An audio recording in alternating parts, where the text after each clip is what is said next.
Habari za jioni Jumatatu ya tarehe 11 mwezi wa 5 mwaka 2026. Tunakualika katika jambo la leo. Mimi ni Irene Kishiwa. Nami ni Esther Chilato. Kwa muhtasari ni haya utakayoyasikia. Makosa ya jinai yatajwa kupungua kwa 2.3% mwaka 2025 ikilinganishwa na mwaka 2024 mkoani Tabora. Wizara ya Afya panga vipaumbele 11 mwaka 2026-27 kuimarisha sekta ya afya. Rais Trump akataa masharti yaliyotoka Irani kumaliza vita. Yanga yatozwa faini ya shilingi milioni 30 huku meneja wake Walter Harrison akifungiwa mechi 3 kufuatia matukio ya mchezo dhidi ya Simba.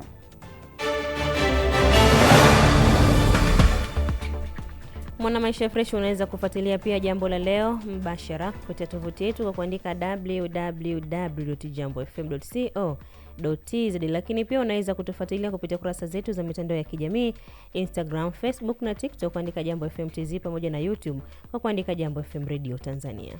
Tunalianza jambo la leo kwa taarifa kutoka hapa makao makuu ya nchi Dodoma.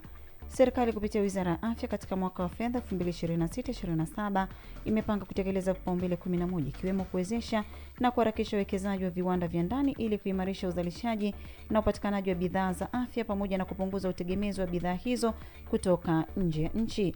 Hatua hiyo imebainishwa bungeni jijini Dodoma na Waziri wa Afya Mohamed Mchengerwa wakati akiwasilisha hotuba ya bajeti ya wizara hiyo kwa mwaka wa fedha 2026-2027 kama inavyoeleza taarifa yake Gideon Gregory. Mpango huo unalenga kutekeleza agizo la Rais Dr. Samia Suluhu Hassan katika kuimarisha uwezo wa nchi kwenye uzalishaji wa bidhaa za afya kwa lengo la kufikia utoshelevu wa dawa kwa 80% ifikapo mwaka 2030. Katika kuhakikisha swala la kuimarisha viwanda vya ndani na uwezeshaji wa uzalishaji wa ndani si maneno tu, bali ni dhamira thabiti ya serikali. Wizara imejipanga kuhakikisha MSD inanunua kwanza dawa zinazozalishwa ndani zinazokidhi vigezo vya TMDA kabla ya kwenda kununua nje ya nchi. Lazima tuchukue hatua za ukweli na uwazi ili kuimarisha na kulinda uzalishaji wa dawa nchini. Na kwenye hili, Mheshimiwa Mwenyekiti, wizara haita compromise hata kidogo. Katika hatua nyingine, Mchengerwa amebainisha mkakati wa serikali wa kutoa kipaumbele katika matumizi ya tiba asili na tiba mbadala kama sehemu ya kuimarisha huduma za afya nchini. Kuwajengea uwezo wa wataalamu, kuongeza wigo wa huduma za tiba asili kwenye mfumo rasmi, kuanzisha mashamba ya miti dawa kwa kila kanda kwa uzalishaji endelevu, kununua eneo la kujenga kituo cha umahiri cha tiba asili mkoani Dodoma na kushirikiana na mataifa na taasisi za kimataifa zilizopiga hatua kwenye teknolojia ya tiba asili na tiba mbadala. Lakini 10 ni kuimarisha huduma za tiba, ubingwa na ubingwa bobezi na kuvutia tiba utalii nchini, kuendelea kutoa huduma za ubingwa na ubingwa bobezi katika hospitali za rufaa za mikoa, kanda maalum na taifa, kuanzisha huduma mpya za kibobezi, kupunguza rufaa nje ya nchi. Baadhi ya wabunge waliochangia bajeti hiyo wamepongeza mipango ya serikali ya kuboresha sekta ya afya, huku akieleza kuwa ujenzi wa viwanda vya ndani utasaidia kupunguza gharama za dawa, vifaa tiba na matibabu kwa wananchi. Na tukifanya vizuri, Mheshimiwa Waziri, kwenye hili swala la viwanda vya dawa na vifaa tiba, tunaweza kuuza mpaka kwenye nchi ambazo zinatuzunguka. Tunaweza tukateka soko la East Africa na SADC kwa ujumla. Viwanda hivi vitakwenda kuzalisha dawa na wananchi wetu watakwenda kupata dawa kwa bei nafuu na vifaa tiba kwa bei nafuu. Kwa hiyo swala zima la afya tutakwenda kutibiwa kwa gharama nafuu. Hii itatupunguzia sisi utegemezi kutoka nje, lakini kutujengea uwezo wa kupata dawa safi na salama kwenye nchi yetu, kukuza uchumi wetu na kuongeza ajira kwa vijana wetu. Dr. Joakim Neheme ambaye ni mganga mfawidhi wa hospitali ya rufaa ya Kitete mkoani Tabora amesema hatua ya serikali kuipa kipaumbele sekta ya tiba asili na tiba mbadala ni mpango wenye tija kwa maendeleo ya huduma za afya nchini. Kinachotakiwa tu ni organization nzuri ya kuhakikisha kwamba huyu wa tiba asili anatibu kile kitu ambacho anakiweza, na hata sisi ambao tunakuja kwenye hospitali basi tutatibu kile tunachokiweza. Sababu tukumbuke hata sisi tuna hospitali za rufaa za mikoa, zono na taifa. Kwa hiyo hata nao wakiingia kwenye huu mfumo unaki hakuna kitakachoharibika, lakini itakuwa ni tija zaidi kwa kwa Watanzania wenzetu kuendelea kupata huduma za afya. Katika mwaka wa fedha 2026-2027, Wizara ya Afya imeliomba Bunge liidhinishe zaidi ya shilingi trilioni 1. Kutoka Dodoma, Gideon Gregory, Jambo FM. Wakazi wa kitongoji cha Kigwa, kata ya Misunkumilo, kijiji cha Milala, wilaya ya Mpanda, mkoani Katavi, sasa wananufaika na huduma ya maji safi na salama baada ya kukosa huduma hiyo kwa muda mrefu, hali iliyowalazimu kutumia maji kutoka vyanzo vinavyotumiwa pia na wanyama.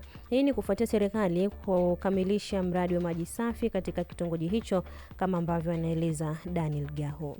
Wakizungumza na maiki ya Jambo Media, wananchi hao wamesema kabla ya ujio wa mradi huo, afya pamoja na ndoa zao zilikuwa hatarini kutokana na migogoro ya mara kwa mara iliyosababishwa na changamoto ya ukosefu wa maji. Majina naitwa Sofia Deogratias Kioja. Kwa kweli hapa Kigwa tulikuwa tunahangaika maji. Ilikuwa ikifika kiangazi tunagombana na ng'ombe mto Mpanda ndio tupate maji. Lakini kwa saizi tunamshukuru mama ametupatia maji, mpaka sasa hatuna shida ya maji, tunashukuru kwa hilo. Kwenye mradi huu maji yapo ni ya kutosha na wananchi yanawakizi. Maji yalikuwa ya shida sana. Tulikuwa tunaamka hadi saa 9 kutafuta maji. Ukiamka saa 9 unaanza kuuliza unaenda wapi? Kupu unaenda kupanga foleni ya maji ili upate maji. Sehemu yenyewe ya kupata hayo maji tulikuwa tunagawana. Kama ni ndoo 2, ina maana hayo mengine hata watoto kuoga ilikuwa shida kwa sababu maji kulikuwa hamna. Yaani tunamshukuru huyu mama kutuletea maji. Tulikuwa tunahangaika kwenye ndoa zetu. Ndoa zetu saa hizi zimekaa vizuri, hakuna ugomvi wowote ule. Tunamshukuru mama kwa kutuletea haya maji. Tunashukuru sana mama. Yaani watoto wetu walikuwa hawaogi kwa wakati. Mume anakuja kutafuta maji ya kuoga, yaani unampelekea kindoo majagi 2, anakuuliza ndio maji ya kuoga. Unamwambia ndio maji ni ya shida, na watoto wanamaliza siku 3 haogi, na kufua tulikuwa hatuwafulii vizuri kutokana na maji. Tunashukuru mama kwa hilo ambao umedutendea. Changamoto hapa watu walikuwa usumbufu, mara kwenda huko mara mtoni, maji, kazi ya maji ni usumbufu. Yaani ilikuwa ni changamoto ya maji. Kwa sasa hivi kwa mradi huu ulioingia huu, una uwezo kabisa hata kijiji kizima watu wanapokea maji na hamna wasiwasi. Tuseme tu hata kata nzima. Serikali mimi kwa kweli naipongeza kwanza. Nimeikubali kwa maana sisi kwanza changamoto kama kwa bomba kama hili kwa kisima kama hichi, hatukutegemea kama sisi tutapata kama changamoto kama kisima hichi. Kwanza kitongoji chetu kwanza nakubali. Yaani mpaka sasa nimeshakubali, nimeshaamini kabisa serikali imetuelewa. Maana kuna changamoto zingine mpaka wanasema Kigwa umependelewa nini kwenu huko? Umepata bahati gani? Tukasema bwana sisi tuko vizuri. Wana mtu kuoga maji mazuri, wala mtu na itakuwa mambo vizuri, mwenye nacho anaongezewa. Lakini Mungu tunamshukuru Mwenyezi Mungu. Mama ametuletea hichi mambo, changamoto nzuri, inaenda vizuri. Kwa majina naitwa Mhandisi Filipo Pagati, ni meneja wa usambazaji maji na usafi wa mazingira, Mamlaka ya Maji Safi na Usafi wa Mazingira Mpanda. Mradi wa kuboresha hali ya upatikanaji wa maji katika kitongoji cha Kigwa ulikuwa unatekelezwa chini ya programu ya mradi wa visima 900, ambapo katika manispaa Mpanda tulikuwa tuna visima 5 katika kata tofauti, kata 4. Kuna kata ya Misunkumilo ndio mradi umetekelezwa katika kitongoji cha Kigwa, lakini kuna kata ya Mwamkulu eneo la Nkokwa, kuna kata nyingine ya Magamba pale kuna visima 2 eneo la Dilifu na Makongolo, lakini pia kuna kata ya Kakese kwa maana ya eneo la Kawanzige. Sasa utekelezaji wa mradi huu ni katika maeneo ambayo hayana huduma ya maji ya mseleleko. Kwa serikali ilichukua hatua ya dharura kuhakikisha kwamba wananchi wakazi wa maeneo haya wanapata huduma ya maji safi, salama na toshelevu. Kimataifa, Marekani yaongeza uwezekano wa kuzuka upya mapigano nchini Irani baada ya Tehran kutoa mapendekezo kadhaa ya kumaliza vita Mashariki ya Kati. Irani imejibu mapendekezo ya hivi karibuni yaliyotolewa na Marekani ikisema inataka vita vifikishwe mwisho na mali zake zinazozuiwa katika mataifa ya nje ziachiwe. Msemaji wa Wizara ya Mambo ya Kigeni katika mazungumzo na waandishi wa habari amesema Tehran haijatoa pendekezo la kusalimu amri, bali imesisitiza kupata kile alichosema ni haki ya taifa hilo. Amesema matakwa ya Irani ni pamoja na kumalizwa kwa vita katika kanda nzima, Marekani kuondoa vizuizi vyake vya kijeshi katika bandari za Irani na kuachiliwa kwa mali za watu wa jamhuri hiyo ya Kiislamu ambazo kwa miaka zinazuiliwa kinyume cha sheria katika benki za mataifa ya kigeni. Rais wa Marekani Donald Trump amesema masharti hayo ya Irani hayawezi kukubalika, hatua ambayo imeongeza uwezekano wa kuanza upya kwa vita na kusababisha kuongezeka kwa bei ya mafuta barani Asia leo Jumatatu. Na klabu ya Yanga imetozwa faini ya shilingi milioni 30 baada ya wachezaji na maofisa ufundi kukataa kutumia chumba rasmi cha kuvalia kwenye uwanja wa Meja Jenerali Samuyo na kutumia nyumba iliyo nje ya uwanja upande wa pili wa barabara katika mchezo wao dhidi ya Simba. Adhabu hiyo imetolewa leo na kamati ya uendeshaji na usimamizi wa ligi ya bodi ya ligi kuu katika kikao cha kupitia matukio mbalimbali ya mwenendo wa ligi na kufanya maamuzi. Aidha, meneja wa klabu hiyo Walter Harrison amefungiwa michezo mitatu na kutozwa faini ya shilingi milioni 1 kwa kosa la kumsukuma mchezaji wa Simba Clatous Chama kwenye mchezo huo na kuipa onyo kali klabu hiyo kwa kosa la kuchelewa kuwasili uwanjani katika mchezo huo. Kamati hiyo pia imeitoza faini ya shilingi milioni 5 klabu ya Dodoma Jiji kwa kosa la kuchelewa kufika kwenye kikao cha maandalizi ya mchezo dhidi ya Mtibwa Sugar na wakiwa wawili badala ya watano na bila kuwa na kifaa chochote kinachohitajika kikanuni. Haya, na hivyo ndivyo ambavyo tunatamatisha jambo la leo. Miongoni mwa yaliyosikika jioni hii ni pamoja na haya: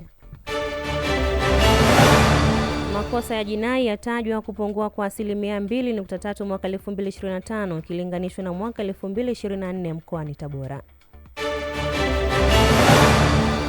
Wizara ya Afya yapanga vipaumbele 11 mwaka 2026-27 kuimarisha sekta ya afya. Rais Trump akataa masharti yaliyotoka Irani kumaliza vita. Na Yanga yatozwa faini ya shilingi milioni 30 huku meneja wake Walter Harrison akifungiwa mechi 3 kufuatia matukio ya mchezo dhidi ya Simba. Asante sana kwa kuungana nasi. Kwa niaba ya wote waliofanikisha, mimi ni Esther Chilato. Nami ni Irene Kishoto, kutakie jioni njema.